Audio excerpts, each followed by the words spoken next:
And hello, good people of the internet. This is Tommy Kelly, and this is, of course, the Tommy Kelly podcast. And in this episode, what I want to talk about is a bit about the idea of how we define ourselves, or how I define myself mostly, through the different kind of areas of where I kind of delineate who I am as a person, like say through my job, through my philosophy, through my race, through my gender, through my nationalism, or my tribe, or my club, or whatever, and have a look at these kind of different things, and then kind of your personality, where the different type of people, different type of traits you have as a person, how you define it, and see how it's limiting or is it not limiting, or just generally having a look at how our definitions, or how my definitions, because I'm speaking about myself, are how I'm defining myself, and how I'm limiting myself, and how I look at myself, and how I do all these things. I talk a bit about sexuality and gender and stuff like that, and I'm kind of talking a bit, to be honest, a bit out of my area of expertise, because I don't really know. So if I'm trying my best not to be offensive, it's probably not offensive, but to try not to, I'm trying to understand it. So if I've come across in ways that are a bit naive, or slightly, even so far as slightly bigoted, let me know and tell me why I'm wrong, because it's something I want to understand and want to have a better view of and a better outlook, but just not something that I totally have got my whole head round, really. So please bear with me in those areas where I struggle with what I'm talking about. I do try my best not to be offensive, not to be it sounds like the whole thing is really offensive. I'm offensive in that I don't understand, and I could say the wrong thing. So without any more rambling or apologising in advance, let's get straight into this.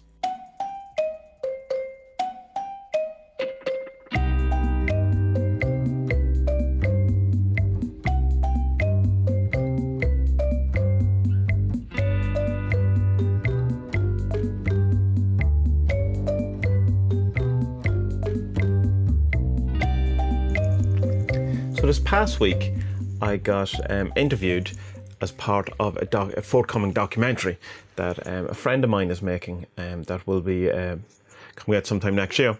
It's not the first documentary I've been ever in. It's the third one that I can recall that I know I'm definitely in, although I do think I'm in a few kind of in the background and a couple of things.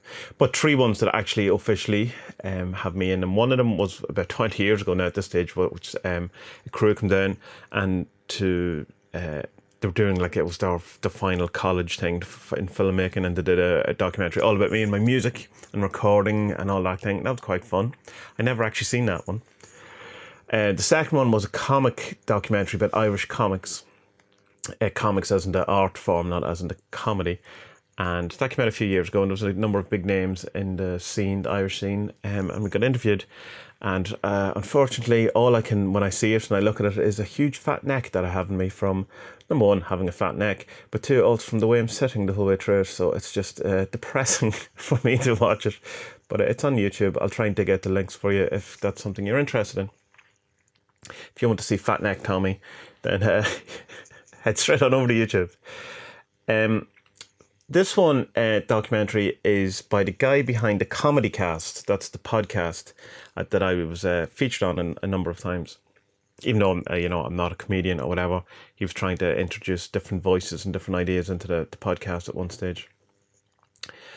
And it's basically, the idea is to take a look at some fringe dwelling people, or people who are on the periphery of life, who are doing well for themselves in a sense, or succeeding without being giant rock stars or huge comedians, or well-known artists, or any of these things. In the sense of he's not going around interviewing people who, like, your mother would know. It's kind of like more like basically people like me who have cut out of kind of a niche for themselves or something, and are doing well for themselves without being like a household name, or that successful in the the grand scheme of things. Not being mentioned in whatever that word is, normal society, polite society, people, the commonplace, the public domain type thing. So there's me, there's a couple of comedians, and there's a few other people. He did tell me them all. I just can't now. My brain is just fogging up on them or whatever. And all kind of interesting people. I'm just talking a bit about what we do. I talked about the 40 sermons, about art, about trying to make it as a musician, and delighted that I didn't. Talked a bit about the psychology behind it all. How it, but wanting to work on your own, and how about all the different things that are involved in the actual day-to-day kind of process of doing all this. We talked a lot about the 40 servants, about archetypes, about magic in general, those things. It was about an hour and a half, an hour 45 minutes of footage, which is like will be cut down to like 7 or 8 minutes or something like that. So it was pretty good, and I enjoyed it. And it was interesting because the guy who did it, as I said, he's from Spud. He's a guy I know for like over 10 years. We met on Twitter years ago. We never actually met in the same physical space before, but he's someone like I talk to most days. We have a Slack forum that a load of us joined up from Twitter years ago, because Twitter was getting on our nerves and we couldn't say it, and because it was, the public nature of Twitter means that if you were having a conversation between us, anyone could get involved, and it was just, Twitter's a place full of hate, even more than Reddit these days, which and Reddit is, the home of where hate was born, the fires from which the hate was born, online hate, And so it was interesting to actually meet him in the first physically for all this time. It was kind of odd in that you know this man really, really well, but I've never actually met him. So that was quite cool. And we, obviously hit it off fairly quick, and it was quite easy and natural. But the interesting thing that came out of it, which is what I want to talk about in this, is that how it kind of got me questioning about how I define myself and what I am. Because he was interviewing me as kind of this magic, chaos magic, spiritual, he wouldn't use the word spiritual, but this kind of offbeat, occult character. And, that was kind of the thing I do. Whereas that's not kind of what I see myself as. I would see myself as an artist and a writer. And as I say, not necessarily in that order, depending on the day. With the chaos magic and all that, it's just kind of something, a lens through which I see the art and all of that kind of things. Whereas he was kind of, from what I could gather, was seeing it more as the magic came first, and then you had all of these kind of other things. And I can understand how that is, because, or why he would think that, because, while my art is the 40 servants, which is the thing I'm most well known for, it's known for the magic element rather than not necessarily the art element of it, even though the art is like quite obviously there and it's up front, and that's, I would assume, one of the bigger factors in the type thing. But it's like, if the art had no magic connotations or no connection to magic or whatever, would it be seen in the same light? And I don't think it would be. I don't think it would be as popular as art on its own, because some of it predates the 40 servants, and it certainly wasn't as popular as the 40 servants. So the idea of the 40 servants, the servitor, the grand servitor of the 40 servants, is definitely a much more popular idea than the art on itself. So I can therefore understand why then I would be seen as like the chaos magic guy rather than the artist who's also a chaos magician. But it's definitely in that order. It would be artist, writer, chaos magician. And that's kind of how it is on my bio. I think it could be writer, artist, writer, but it depends on the day what way I do it. I started doing comics and learning to draw properly when I was 27 because I wanted to write comics, and I knew that I wouldn't be able to get anyone else to draw them or draw them in the way I wanted to, and because I wanted to tell stories. That's what I wanted to do, to tell these stories, which is why I don't really, one of the main reasons why I don't like collaborations with other people, and I really disliked it in comics, because the whole thing of why I wanted to do comics was to tell these stories. I didn't want to tell other people's stories. I wanted to tell my own story, to get these things out of me and all that. And people, particularly a couple of people who wanted to work with me, writers and general, just couldn't understand that at all. And they were like, but this will be better, and my first objection to it, it might be better, it might not be better. Who's to say your stories will be better? But that idea of that, two brains are better than one brain and all of that. But it's just that my goal was completely different, particularly in comics, where it wasn't necessarily I wanted to write the best comics. I wanted to write or produce the best comics I could make, and that's a very different goal. It's I wanted to express myself rather than maybe further the form of comics by making great comics. I know it's a slight kind of thing between those things, but it's a big thing, and it's a big motivation change between how it's very pleasing to write and draw my own comics and an absolute nightmare to draw other people's comics. Unless, of course, to pay me, and then it's perfect and I can do whatever. It's because it's a different mode, a different part of my brain that I'm involved in. I know I'm not trying to express myself.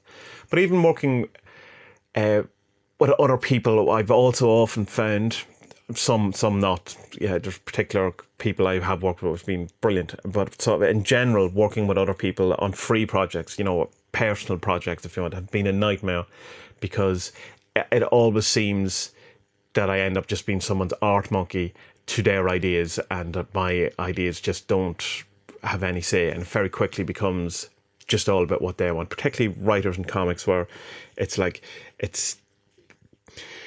they seem to not only want to write, direct, produce, but also do all of the things, and it's like it becomes all about them, which is fine. Just I'm not into it. I find no self-expression to that. I find no joy in that. I find no way of getting into that. It's just all because, you know, and particularly it's fine if someone's paying me to do it. Absolutely, I can work all day. But if it's some like meant to be a passion project, then there's zero passion in it, whatever. But so taking all that aside, I says, well, where else? Because it was kind of when it not in a sense hurt me. It didn't hurt me anymore, but it's kind of, that's odd that that's not how I see myself. I would, and I kind of felt like I had to defend the artist in me and kind of talk, about the art a bit in the interview and stuff like that, and kind of push, well, no, I'm an artist, that's what I am. And why I kind of pull back from just the chaos magic thing, because what's like chaos magic guru bullshit stuff, is that it's because it comes down to this, is that the way I see chaos magic, or say magic or cult or spirituality or religion, is not what you are. It's not something you should define yourself as, what are you? I'm a chaos magician. It's like, what I am is an artist who uses chaos magic to live his life. And, but my definition of what I do or who I am is I am an artist. And it's a hard kind of thing to explain, but I kind of think it's when you find someone who defines themselves as who they are as a person by something that they are, maybe, rather than what they do. So what does that, let me see if I can unpack that. It's like someone who, like, someone who's very, say, religious or whatever, and like very, like, they're what, so you mean, what are you? And I'm a Christian. And go, yeah, but what do you do? No, I'm a Christian. And go, that should be how you approach life and approach your job or your passions or whatever. You approach it from a Christian point of view, rather than that's how you define who you are as a person. In a way, it's hard to explain. Like, I'm more kind of interested in, right, so you're a Christian, but you're books, you own a bookshop, and your passion is books, but you try to do it in a Christian type way. If that makes sense. I don't know if that makes sense. That might just be something very kind of odd in my head. That I'll tell you, it originally came back years ago, where I first came across it was a thing, and something. It was strangely enough. Someone was talking to me about this, that they had a similar experience as well. But this happened to me years ago, and I was talking to a guy I met. Mention any names because it's irrelevant, and it was like we were in bands at the time. We were all in our early 20s, and it was kind of like the thing, how would you introduce yourself? I'm Tommy, I'm the guitar player in the band at the time called Wendy Miller. I'm the guitar player in Wendy Miller. And someone else go, I'm Jim, I'm the barman or whatever. And then this guy, it was two guys, but it was like they would introduce themselves as, I am Fred, not his real name, I'm gay, or I'm hetero, I'm a homosexual. And that was like how they defined themselves was their sexuality as being homosexual. And it struck me as something that was odd. And it was also the first real kind of homosexual people I had met that, the very openly thing. And I was 19 actually around this time, and I just left. I'd moved out of my house, so I was quite young and impressionable, all these things. But I just found it odd. But at the same time, like I wasn't homophobic or bigot. I hadn't any form of bigotry in me towards the gay community, right? Like there was none of that kind of thing. But it just struck me as that I thought it was odd that that's what they chose to define about themselves. Something that they had no say in whatsoever. That's the way they were born. And that was the thing they kind of put forward as being the most defining part of their thing, of who they are. And if it was a heterosexual man doing that, it would be even worse in a sense. There's nothing worse than the stereotypical, macho kind of overly sexual man. It was interesting at the time. There was another friend of mine who was also in the same kind of gang or the same way, who was like the male version of that, who was very, I'm very heterosexual. I'm very into women, and not in the kind of I'm secretly gay way, although who knows, but in the kind of that was the defining thing about him, was about going out and, having sex with as many women as possibly. And I found it odd just that they would define themselves in that kind of way. And, like at the same time, like, do whatever you want. I'm not, while it's kind of judgy in a sense, I don't mean it in a judgy sense. It's, but it's like, as if they were, in a sense, using their sexuality as how they would answer to, well, what do you do for a living? Well, I'm a gay person, and it's, I just found that odd. And I find it odd in why they do it. And I suspect what my suspicion is that it's still because, particularly at that time and still now, that homosexuality is still somewhat of a taboo in many ways. And that's why they kind of define it as that thing first, in kind of, if you're okay with this, then we can be okay. Maybe, like, I'm not like speaking for other people, like when I don't really know. But it's like kind of, that kind of antagonism of that, like putting that out there. This is my thing. Maybe I've had a lot of pushback in all my life, so I'm just saying it, like, getting it out there in that kind of a way. And the kind of, so the kind of taboo thing of it is probably less now, but I don't know, like, if it is. Excuse me while I drink something there. My throat was getting a bit dry. And it had me thinking then about, like, what way would other people kind of define themselves? It's like defining yourself by your sexuality as if it's your job. It is what you do. In the way that when I was introduced myself at that time, it would have been, I'm Tommy, I play guitar in a band. And it would have been Fred, not his real name. I'm homosexual. And I just, there's part of me that kind of doesn't understand it, and a part of me that doesn't, that kind of feels wrong for not understanding it, or I feel in some way that me thinking that's odd is in some way kind of bigoted, maybe, or wrong, or homophobic, or something like that. But if it was, as I say, I found it as equally odd that the other guy was like that, the very heterosexual type of ladies' man, if you want. But having said that, the way the guy did it, the homosexual guy did it, has stuck in my mind more than all of the countless heterosexual guys, that I've met over the years who are very, define themselves by their sexuality. So there is some part of it that it's stuck with me more than the thing. And it probably, I suspect, is because I'm not homosexual, and it's something that I picked up because I see that then in a sense as other, and I don't mean that as an exclusionary type thing, but just, someone who's different from me in a different way. In the way that I would never define myself as white, other than on the internet, because in the society I am in, it's like, it's all white, and that's not. And even by saying that kind of feels as if that's a bit racist, but it's just the truth. There's very few non-white people in Ireland. There's an awful lot more than there used to be. There's an awful lot now, and it becomes kind of more prevalent that you see different things. And I'm all for it. I think the whole thing of mashing up the nationalities or the gene pools and all that is a great thing. But most of the kind of people we have here, the foreign nationals, as we call them, are Polish or Ukrainian, so they're still white. Well, I assume that Eastern Europeans defined as white. I don't really know what the definition of white is.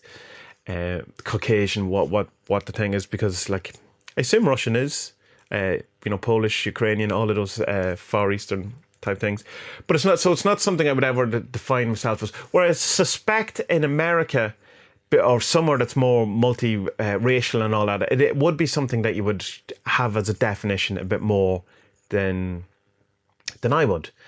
So it's that thing of I don't describe myself as heterosexual, because it's the white is the norm here. Heterosexual is still seen as the norm here, just by numbers, I suppose, or because it's coming out of the ashes of a Christian, being a Christian nation or whatever. An interesting story, a really nice story that I came across recently on Instagram, was about a woman saying that she hoped her son never comes out to her. And first you'd go, oh, what's this kind of thing. But her thing, it was really nice. Her thing was saying that I hope he just arrives home one day with his boyfriend and goes, here's my boyfriend, I want you to meet him, rather than making this kind of coming out kind of thing. Because the coming out kind of thing and having to do it, it's announcing in a sense that I am different, here's something that's wrong, and here's something against the norm, that I have to make an announcement about it. In the way I never had to make an announcement to my friends or my family or anything that I was heterosexual, but yet there seemed that there's coming out of this thing of the homosexual thing that you have to, come out and make this announcement. She was saying, no, I hope that he doesn't, that he just arrives with his boyfriend as if it was normal. My words, not hers, because it is normal, and that's all. And I was like, I like that idea and that kind of thing, which would conversely, not conversely, because it normalizes the whole thing. And the fact, because as I was saying, the homosexuality thing is still probably that slight taboo, which is why people would define themselves and maybe push it forward that way. And I understand that. Is because that still is that you have to announce that you are different to the clan or to your family or to the tribe or whatever. So I'd like to see that go, that definition of the thing where people wouldn't have to define themselves in a sense up front as their sexuality, because it's not everything has become normalized. And that got me then thinking, that the next thing other than that, so I have what I do, which is, I'm an artist, what my philosophy is, which is chaos magic, what my ethnicity is, which is white. And then you have, this whole thing of gender, which has just blown up massively over the last while. Or at least is openly talked about a bit more. I'm sure it was always an issue or whatever. And it's that some of it feels very, when you read about it, and it's definitely the way it's put forward in different circles and different things, that some of it really does feel very ridiculous, and about, that there's the whole thing of that there's no genders, gender fluid and all of these things. But I also think that maybe 100 years ago, it was seen as ridiculous, to black people and white people in America, aren't segregated, or in South Africa, or, that they're, what do you mean we will never have, black people will be free and that they shouldn't be slaves? That seems a ridiculous thing. So all of these type of things, when I come across them, in some way kind of feel ridiculous. Not all of the gender stuff I think is ridiculous. I mean, some of it when it's really pushed, I identify as this, and you have people who are, what was the one I heard recently? The guy who identified, he's 60 something, but he's decided he's identified as a 40-year-old. And you kind of, that seems all a bit ridiculous. And I know that is kind of a pushback on the gender type of thing. And where is the line? Where do you pull the thing? Where do you stop the thing? And what I always think of in that is that, well, that's kind of the same argument that people used to give about gay marriage. Where you can't have gay marriage because what's next? Are people going to be allowed marry dogs or marry animals, and that, that's a ridiculous argument. So when people go, oh, well, if a male pair, if someone decides that they aren't a gender that they were labelled at birth, and people go, oh, well, what's next? Or am I able to just, identify with whatever age I want to be? It's, it's not really the same. But I don't know, the long short of the whole gender thing is I don't really understand it, and I don't get an awful lot of it, but I know I'm probably wrong in all of it. And I think the gender thing is probably this generation's kind of thing that they have to deal with in the way that the previous generation, say my dad or my mum or whoever, would have to deal with the whole gating or whatever. Possibly, maybe not. Like maybe it'll all blow over or whatever. But the thing that I have found about the whole gender thing is that chaos magic, there is, like, in real life, if you want, buddy years, real life, and what is real to Tommy, as Robbie would ask me, and it's whatever's going on at the moment, I suppose. But in real life, what I mean by that, and this is like actual physical life, people I've met physically not cyberly or internetly. I've never met a trans person that I'm aware of. I've never spoken to a trans person about the whole thing. I've seen a few over the years on walking down streets and stuff like that, but I've never actually spoken to one that I can recall. But I've spoken to numerous amounts of trans people on the internet, and one of the reasons is because in chaos magic it seems to really be attractive to the trans community, and I totally get that, because the whole nothing is true, everything is permitted, it's all about subjective truth and subjectivity, and about that your belief is more important than, say, the reality. And that's not to say that that the belief that you are a different gender than you were born with is just a belief in that kind of sense, because there's obviously a physicality to that as well. But I understand why it's attractive to the trans community, and I would be interested to know, and I don't know how you would ever know, that would there be a far higher percentage of trans people in the chaos magic communities and groups and forums than there would be in the normal, again, what a word, in your standard forums, whatever. Does it attract more people, or is it just now more out in the open than it ever was? Like, am I wrong in thinking that the whole ethos of chaos magic is attractive to trans people, or anyone who is going through any kind of a physical change? Like, there was that guy in CMG who wanted to be a werewolf, and I don't mean to compare trans people to someone who thinks he wants to be a werewolf. In some ways it is comparable, in other ways it's not, in the same way that gay marriage does not lead to people marrying animals, but there is some kind of, like, chaos magic would be attractive to people who want to be werewolves, in the same way I can understand that it would be attractive to people who are trans and who also want to transition into something else, or not even in something else, to already feel that they are. Look, here's the thing about all of these things. When I'm talking about race, when I'm talking about gender, when I'm talking about sexuality, I am always kind of totally on the defense all the time, because I'm so afraid of saying the wrong thing. And because it's so easy to say the wrong thing, and it's hard to keep up with all, what is kind of, I was going to say what is right or what is thing, but it's like words change that you're not allowed to say one, and hyperbolically or exaggerating, I'm going to say, like, this week and next week it's something else. But it does seem to change, and the conversation seems to change an awful lot, and I don't find myself ever caught up in it. And I'm just so afraid of offending someone or saying the wrong thing. And, like, I know by saying that other people are going to be offended by it. You shouldn't give a fuck what other people think, and it's not your fault if other people are offended. But I'm not. That's not who I am. That's not how I work as a person. So I kind of skirt around all of these kind of ideas and these thoughts and all that kind of things. And I haven't really spoken about them before on the podcast because of that. Just that kind of thing that I'm afraid of getting it wrong rather than afraid of offending people. Because I don't know enough about these things, and I'm trying to be open and learn more about them. But I am, like, the white male, first world, part of the patriarchy or whatever that is. And I'm not outside of I'm not a fringe dweller in the way that possibly these other groups are treated. Like, and so again, I don't want to talk or speak for these other people, and I don't want to just give my opinions willy-nilly, because I know they're probably wrong, and I know that they're probably offensive, but I know them it's with the knowledge that I'm trying my best to. And remember, like, when it all comes down to the chaos magic thing, is be whoever you want to be, do whoever you want to do, whoever you want to do, or do whatever you want to do, all of those type of things. And that's, like, one of the fundamental things that I disagreed with, if you want, with when I was going through my Jordan Peterson phase was that, like, he would hate chaos magic. He would hate that entire idea. It's like it's a postmodern idea in a sense, that the chaos magic, the whole idea is that you can be whoever you want to be because beliefs is the most important thing, and nothing is true, everything's permitted, all those things. So that the objection of whatever he would have about trans people, it just wouldn't be a conversation in a sense in chaos magic circles, or at least shouldn't be. I have seen it as being kind of a conversation, which is odd to me.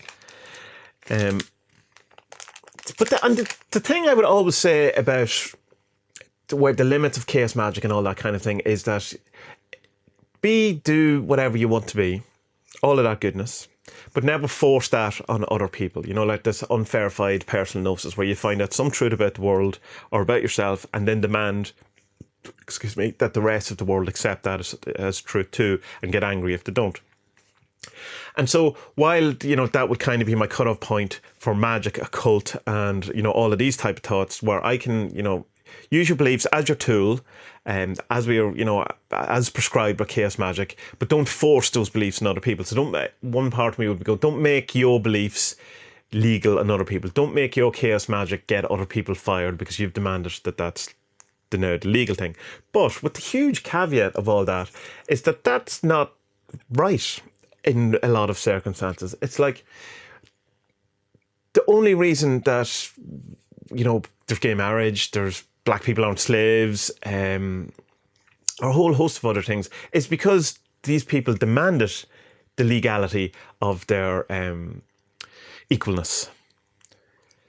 And rightly so, so I mean, it's more than just forcing their UPG onto someone else and demanding that their truth should be society's truth. It should be allowable. A lot of these things definitely should be allowable in society and are normalized in society. So I don't know where the cutoff point is, like, because the whole thing with the trans thing was that unless, you called people by these 100 different, pronouns or whatever, there was a chance that you would get fired. And part of me goes, well, I don't know if that's true, if that's a good idea, because like what, where does that end? Do I have to call people whatever they want to be called when it's to do with gender? But what if someone, again, getting into it, but what if someone wants to marry animals? It's like, where's that cutoff? Where's the cutoff point or whatever? Where do I find it acceptable? I would find it acceptable. I would call anyone anything they want it. There has to be some point where people shouldn't get fired over it or in trouble over not doing it. There has to be an allowance where people can be rude rather than legally, a recourse legally to do it. And I don't know where it is, and I don't know. I'm glad I don't have to make that decision. I'm glad that law is not on my shoulders, not my burden. So I don't know. Like, I mean, I definitely think trans exists. I think I know too many people who are born, say, male and feel female. The gender fluid thing I have a harder time with because I just don't understand it. I don't get it, and it seems to kind of negate kind of trans in many ways. Where if a woman genuinely feels that she's really, she was born with female biology but is actually male, then it kind of negates that and said, well, there's neither male nor female, so you shouldn't have those thoughts either. That could be me just not understanding it, though. The gender fluid saying that there's no such thing as gender. And I don't get that, because obviously there is, and I know in a physical sense there is, but that they're saying that from a society point of view, everything else is just imposed or made up, or all these things. Male, female doesn't exist outside of. Well, I mean, it physically exists, but mentally doesn't exist, or it's a construct that And then I don't know. I don't know in that I don't know that argument. I'm not going to try to straw man that or anything. I definitely feel male. I definitely feel biologically male, but who knows? Is that just because that's what I've been told? And of course it is, because everything is just what I've been told. But there's people who were brought up who went through the same conditioning as I have, who didn't come to that natural conclusion. So there has to be more than just kind of brainwashing. Maybe I don't know enough about the subject, and again, I feel I'm talking out of my wheelhouse. Is that the expression? Or out of my comfort zone, certainly, but out of my area that I have any sort of expertise in. As if I have expertise in anything. So then we have the going through the things. It's what I do, what's the philosophy behind it, my sexuality, my ethnicity, my race, whatever word, my gender, and then how would I define myself as, and then you have a national kind of thing where your country you're from, or the tribe, the town, all of these things, which is that seems like the least real out of all of these things, in that literally because you were born in this thing you have to hate or other people, or you have to have these opinions about other people, or you have to feel that you're superior to the people who live 20 miles away from you, or in a different country, or that in some way you're a collection of people because you were all born round in the same land, but people who were his parents weren't born in the same land, who were born at the same place. You don't have the same, heritage, if you want. Well, they don't have the same heritage, but they don't have the same tribe. You're not part of the same tribe, even though you have everything exactly the same. Other than there's some sort of history that's slightly different than in the past. It's like I'm not a fan of tribalism. I'm quite happily. Say, are you proud to be Irish? I'm not unproud of it. I'm not. It's not something I'm not ashamed of it. I'm not. I like living in Ireland. I enjoy an awful lot of the things that come with being Irish, the culture, the fun, the mentality, all of those things. But let's integrate everyone who wants to come over here. Let's mess up that gene pool, and let's get us all. We're all humans. And I definitely feel that way. And so, I would probably be... Is it racist if you're kind of, you go too far, not too far, but you're go out of your way to be not racist? You know what I mean? Where you be super friendly to people who are foreign nationals who come in to try and make them feel welcome and all that. It kind of is racist, though, because you are pointing and segregating and treating a different group differently because of the race. It's positive in the thing, but it's still not normalized. That's the whole thing. So ultimately, you could keep going into all of these things, and the different things that define yourself. And you could define, I'm an angry person, I'm a depressed person, I'm a sad person, I'm a happy person, I'm a religious person, I'm a useless person, I'm a failure, I'm a success. All of these things that we define ourselves by, all of these kind of constructs and all of that. And other than I would say, well, I was going to define which, and they're all kind of constructs, they're all mental constructs, in the sense of, I come from an idealism outlook where it's all consciousness, we all exist within one consciousness, where you're the focus of consciousness, within a greater consciousness, but it's all made up in a sense. And these are all the stories, the definitions we have are all the story. It's the story we tell about ourselves and who we are. And I think it's definitely the reality tunnel you look down through. And there's part of me that kind of understands when people go, well, I identify as, a white person goes, I identify as a black person. One part of me goes, that's utter ridiculous. Another part goes, well, from a case magic point of view, why not? It's just, I don't think we're quite there as a society. We don't live in a chaos magic society, and we don't have that. So there's parts of me that is both, but of course, and then that's utterly ridiculous. But they are all just constructs, are all different things, but some of them are easier to break down than others and get past, whatever. There's no way I can get past being white because I'm white, you know what I mean? Even if it is a construct and something, because that's where society is, and we have kind of put it, same as the gender thing is kind of, it's changing, it's been more fluid, all these type of things. That'll be interesting to see where that goes. The national thing, that probably is going to go fairly soon, relatively hundreds of years, whatever. I think there's one moral government, all this kind of stuff. There could be a nasty version of it, but it'll seem to break down a bit more. Oh, I hope it does. I hope that it becomes a bit more integrated and people are just people. People are people. what you do, I think that's definitely the one you have the most control over. What, you know, how you define yourself in that way, like an artist, a fireman, any of these things. My suggestion in that is to, you know, keep your philosophy, if you want, separate from what you do. You know, what would, like your religion, your spiritual outlook, all of those type of things. Keep it, not, don't define that as who you are as a person. Simply because you can end up not doing anything or not going anywhere with that. You know, you can be, oh, I'm a magician. Yeah, fine, but what are you doing with it? You know, what benefit to your life is that? You know, where are you channeling that? What are you creating? Where are you going? And it doesn't have to be anything big. I don't mean it like, you know, let's change the world, unless you want to change the world. But it'd be like, I think it's, for me, it's more interesting. Like, I'm a nurse who, you know, chaos magic nurse who channels this into, you know, my philosophy is chaos magic, and that's how I approach my healing or whatever, rather than just I'm a chaos magician. Because I think, judgy head on Tommy, a lot of people who do that aren't actually doing anything. You know, I mean, you can study it, I suppose. You could be the armchair magician and have all those kind of things going for you, and, you know, do it from a studious point of view. But again, I suppose acquisition of knowledge is a worthwhile event and all that, or worthwhile thing to do. And, you know, maybe write a book with it. Do something that could be just me, though. What my kind of guilt of having to do something that I've talked about before. You know, that like last week when I was talking about, you know, doing stuff just for the sake of pleasure, rather than, you know, for responsibility, duty, all of these things. So that my kind of need of not just allowing myself just to go, I'm a magician. I'm a magician who writes and is artist, that I need a channel. That could be coming from guilt, but I don't know. I think there's something. I think you probably should be doing something with it rather than just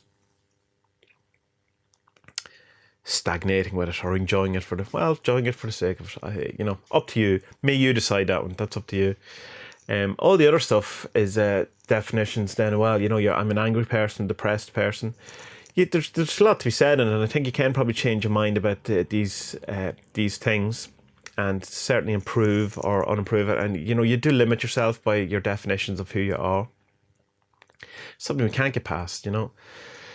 Some of them, they're just too embedded in you that you just can't, you know, you just can't get past it, and you can't move on. Like, say, you know, bereavement can be very hard on people. You know, breakups of relationships can destroy people. You know, they can really dent them in, and, you know, really have them, really give them a bad definition of themselves, or, you know, as failures or as unlovable and all that. Something they're hard to get out of. Like, so I talked about last week about the depression thing and all that. That can be hard to get out of, and it's not just a simple case of change your idea, change your mind, because there seems to be a physicality to some of these things as well. And while ultimately idealism would say that it's, you know, it's all mind and all these things, that's all well and good on a grand scheme of things and all that. It's harder to do when you're in the moment, in the body, in the kind of sense, you know, trying to deal with it. Like, big picture stuff is great, and it's a great way to think of it, but it's, you know, try big picture stuff when your dog dies. You know, it's not the time or the place or whatever. So you have to be human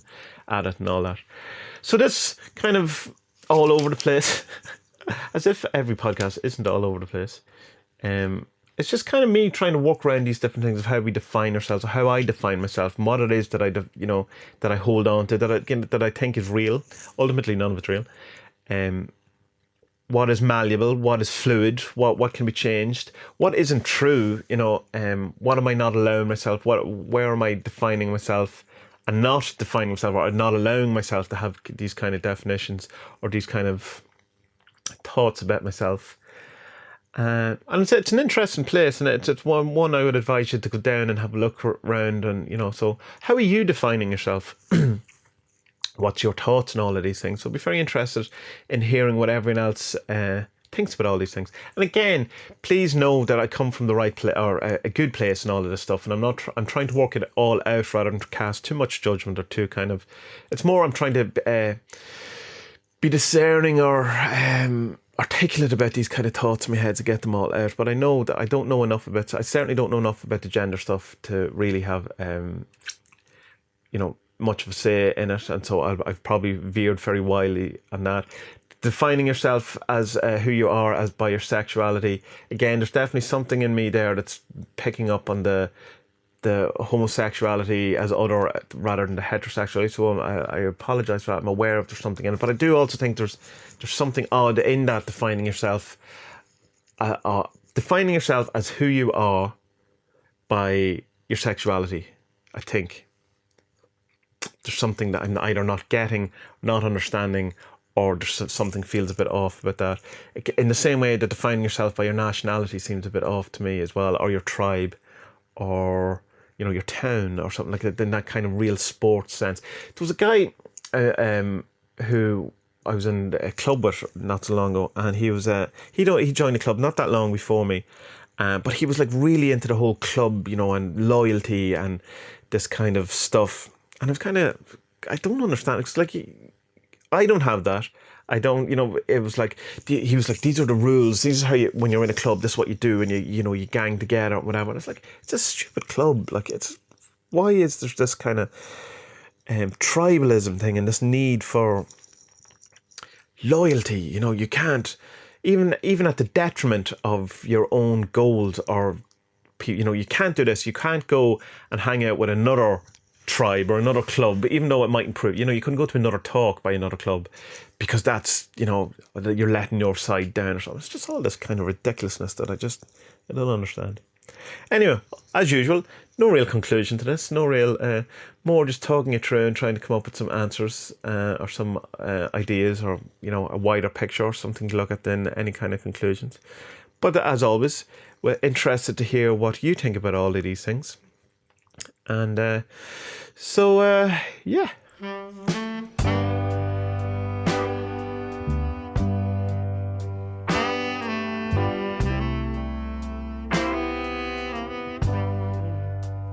So that was another episode of the Tommy Kelly Podcast, and if you enjoyed that, then you can go to tommykellypodcast.com, and that will bring you to all of the other episodes. There's 75, 76, something like that now, and that's TOMMIE for Tommy. Spelling it slightly different than the standard. If you want to know more about me or more about all of the other stuff I do, if you just go to Adventures in Woo Woo, which is WOOWOO.com, that'll bring you to everything. That'll bring you to the blog. You can find out about the 40 Servants. You can find out about the YouTube channel. The podcast is there. All of the things. That's the hub of all those things. So rather than all giving all individual different kind of URLs out, just go there, you will find out everything. So, good people of the internet, may you have a wonderful week. May all of the things that you try to do this week work out really well, because I'm still having technical difficulties, so every time I go to do something, things do kind of fall apart. But having said that, and you must acknowledge the good when the good happens, when I was doing the upgrades to my computer, everything went seamlessly, everything went well, and most things, for the most part, worked the way they were meant to work. And it was like a dread of mine going into that, because usually when I try to do things, everything falls apart and everything is made much harder than it used to be. But for some reason, and I praise and thank the gods, that all went really well, and so that was a nice thing. So may I wish that for you, that whatever you're attempting to do this week, may it go easily and smoothly, and things work out the way they're meant to work out, and things work the way they're meant to work. So, good people of the internet, be well, and I will talk to you next week.